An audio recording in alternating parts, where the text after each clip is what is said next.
Welcome into the 7-10 Cleveland Browns report, and the 2022 season for the Browns ends with all of us going into the offseason having a lot more questions than I would have liked when I woke up this Sunday morning. A lot of questions about the coaching staff, a lot of questions about where this team is going if they can't get by a Steelers team that they are simply more talented than. I think we can all agree. Poll all 32 NFL GMs. Better roster. Browns or Steelers, and they're gonna pick the Browns. But despite that, they lose 28-14, and this game just didn't show. It didn't feel like the Browns have made any sort of progress to beating the Steelers. Yeah, they beat them earlier this year. I understand that, but it doesn't feel like the Browns are getting really much closer post Big Ben to taking over this rivalry. And when you trade a lot for Deshaun Watson, this is not an anti-Watson slander right now, but that's the idea. Is that you're going to sit at the top of the AFC North. Instead, once again, the Browns are at the bottom of the AFC North here. So, Deshaun Watson, let's talk about him here. He went 19 of 29, 230 yards, 2 touchdowns, and 2 interceptions. If you ask one person how Watson played and someone else, you can get 2 very different answers. I continue to be in the camp of, I'm not concerned about Watson's play, right? I'm not concerned that the Browns made a horrible trade or something like that. Deshaun Watson, his bad plays all start with incredible athleticism of him extending the play. You know what I mean? And if you're upset about that, right, if you're like, hey, he's holding on to the ball too long, it's leading to all these sacks, I understand that, but I hope you keep that same energy when Patrick Mahomes does it. I hope you yell at your TV and say, Mahomes, you have to throw it away. I don't want to be just an excuse maker for Watson, but at the same time, he's not getting a lot of help downfield. He's not just running around for his life either. He's getting good protection. There's just nothing open. And that's why wide receiver, and specifically a speed threat who can work their way back to the football, is becoming a bigger and bigger priority this upcoming offseason. Nick Chubb, 12 carries, 77 yards. He also kind of had a subtle middle finger to Kevin Stefanski of, you know what? I can also catch the football. And I know that Stefanski has had a hard-on for Kareem Hunt in that role, but Nick Chubb played pretty well as a receiving back today. David Njoku, 4 grabs, 42 yards. Kenny Pickett, this sucked. I mean, I really don't want to believe the Steelers have their next franchise quarterback in Pickett for the next 20-plus seasons, but he sure played like it today.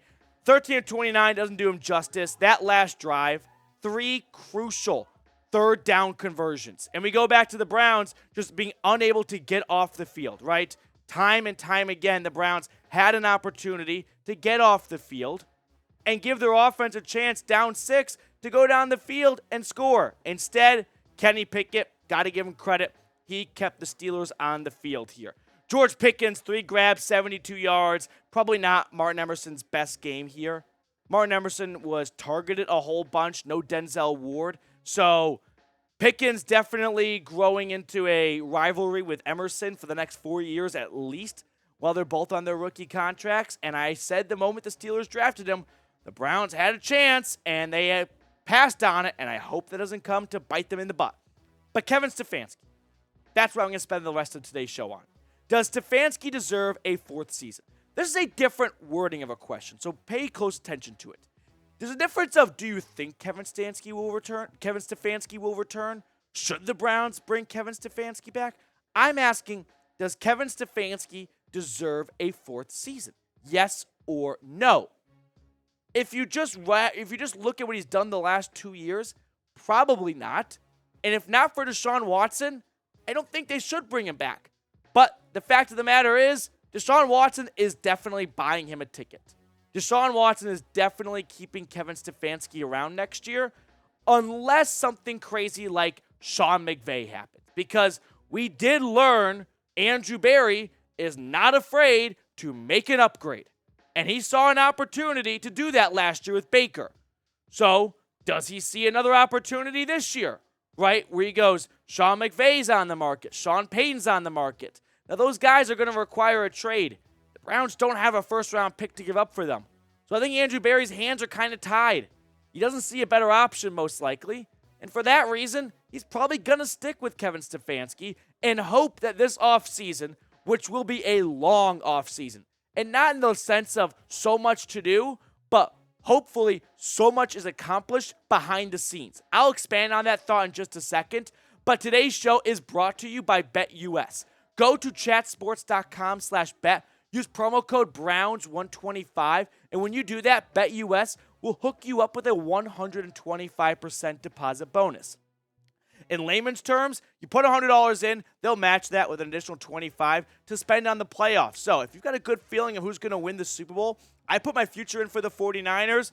You want to put your future in for another team, make it at BetUS. Going back to Kevin Stefanski, though. There's a lot of people growing out there saying he should give up play calling. Well, if you give up play calling, what are you paying him? Like, what is he supposed to do, right? The reason he got the job was because he knows how to press the right buttons at the right time.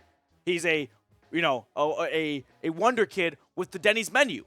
If you take away play calling, you might as well fire Stefanski, because I'm not interested in Stefanski giving play calling to AVP, and then Stefanski's primary job as a head coach is, I'm a motivator of men. That's probably his biggest weakness. That's why we keep having these culture issues, these leadership issues. Has to start at the top with Kevin Stefanski here. So, Andrew Berry, probably not going to be able to find an improvement for Stefanski. For that reason, I don't think he's going to fire him. I don't think Jimmy and D. Haslam signed off on a $230 million guaranteed check for Deshaun Watson, in part because of Stefanski, and 6 games into Stefanski and Watson's relationship, they decide we're making a change. This is the Cleveland Browns we're talking about, so don't rule anything out whatsoever here. We go into a long offseason, and I'll end this video with this here. It's a long offseason, not in the sense of they've got to make a whole lot of moves. They got to make a bunch of changes. Yeah, they got to improve the coaching staff. They have to improve the defensive line. They got to get a wide receiver. But they don't have a ton of ammunition to do all that. So a lot of the improvements are going to have to be within, right? It's going to have to be Stefanski growing as a head coach. Perion Winfrey making a big leap so that defensive tackle need isn't as glaring as you once thought. David Bell, the rest of the wide receivers making improvements. Those are the types of things we have to see this offseason, and unfortunately, that can't be accomplished in the draft and free agency. Without a first-round pick, without a ton of money to spend in free agency, it's not going to happen that way. It's going to be a lot of growth from within. By the way, before I sign off, Jedrick Wills, he said he believes he has an MCL sprain, so there's that on the injury front. I'm going to sign off because, honestly, I shouldn't be in the studio right now. I wanted to keep the Steelers talk out before they got their post-game cut out. But I appreciate everyone for tuning in all year long. Don't go anywhere, though.